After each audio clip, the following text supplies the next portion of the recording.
What's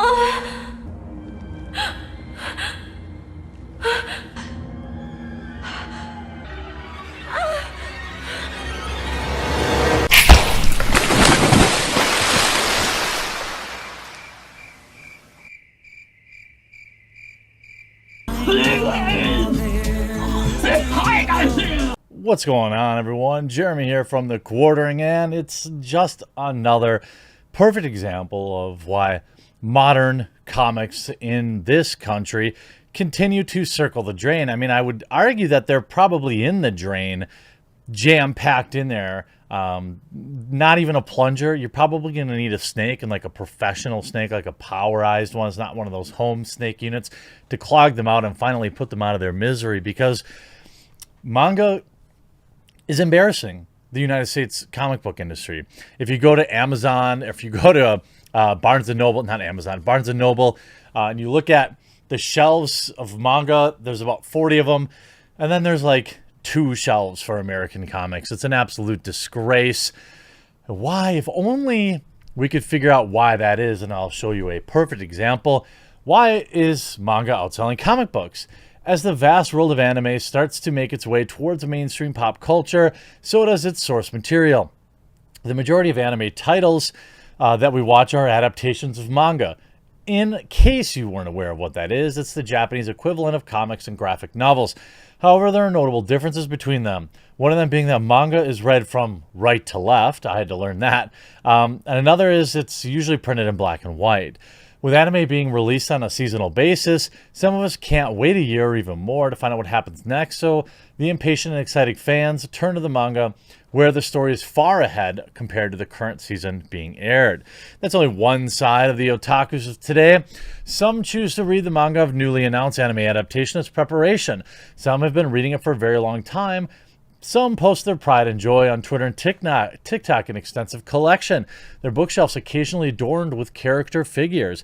According to Publishers Weekly, NPD Bookscan reports that sales of print manga titles in the U.S. increased by 3.6 million units in the first quarter of 2021 compared to the same period in 2020. In the past year, people definitely had more time to read.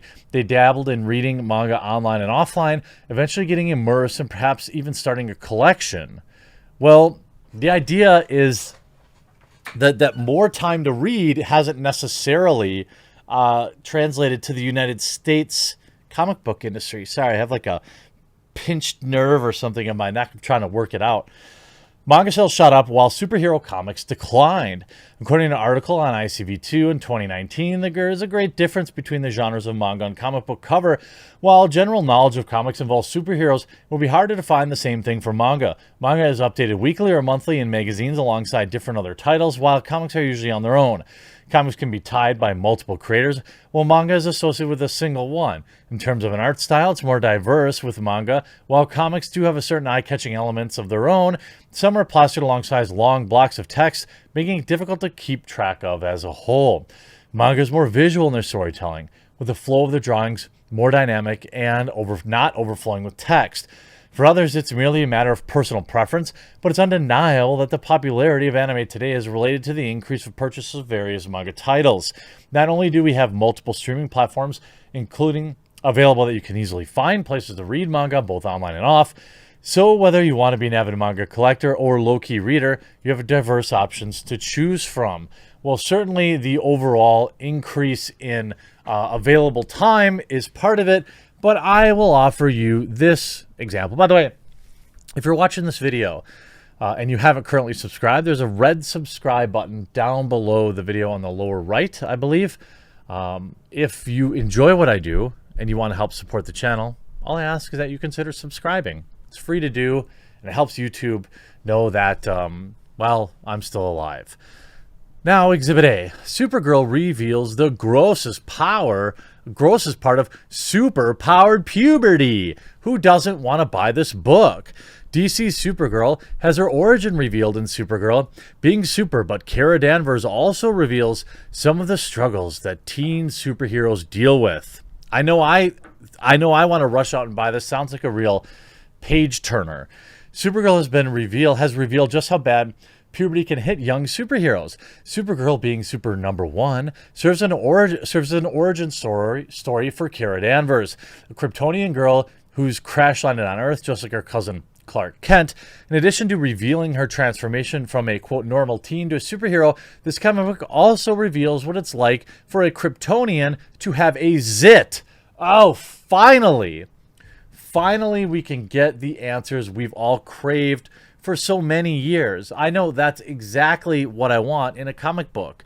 While superheroes may have incredible powers, and some have out-of-the-world origins, even DC heroes were teenagers once. Superhero struggles are just as impacted by the mundane as the extraordinary. Sometimes the mundane becomes just as extraordinary in the worst and most embarrassing ways. Supergirl, being super, is a 4-issue miniseries from the 2016 created by team of Mariko Tamaki, Joelle Jones. Why are so many people working on a book? Too many people. Anyway, it details her life with the adopted Earth family and her efforts to hide her powers from everyone else. It also shows what happens when Kryptonian teenager pops a zit. Like everything else Kryptonian on Earth, it might be amplified by the sun. Here you go. Bet you wanted to know what an entire room of pus looked like. Isn't that great? What an awesome story. After light teasing from her friends, family, and parents, Kara finally goes to the bathroom to address her growing zit. Unfortunately, it doesn't go as expected. Where most zits are small and popping them isn't much cause for alarm, Kara's are disastrous. When she pops hers, it explodes all over the bathroom, creating a mess that takes her 3 hours to clean. Oh my god, it's so funny. Oh, I can't wait to see this on the big screen. Oh. First of all, I get that it's just a joke. Okay, fine. Is this book for the YA audience? Maybe. But it's certainly not for me. And it's probably certainly not for any normal adult out there who maybe want to read up on Supergirl's origins. And also, quite frankly, what is the lore for this?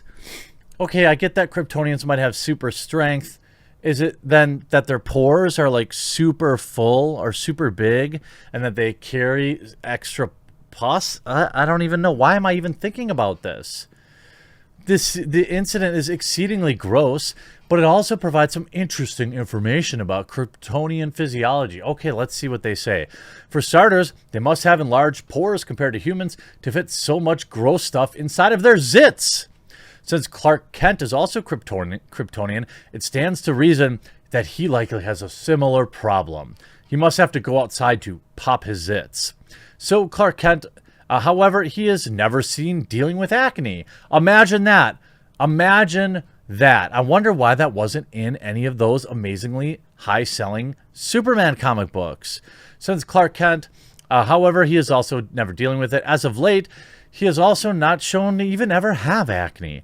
Likely, Superman is superhuman and can be drawn in any way that artists want without worrying about mundane details. Contrarily, based on this comic that sold 11 copies, it can also be surmised that he dealt with the problem enough as a teenager to have a superhuman skincare routine, and that beauty gurus would be jealous of. I can't wait to not read this book. I mean, okay, fine. I mean, she's worried about her head exploding. It's gross. I don't see this as interesting in any way. But then again, maybe it's YA and maybe it's for teenagers who like gross stuff. Either way, I don't think they're liking this either. Congratulations, comic books. You found a new low.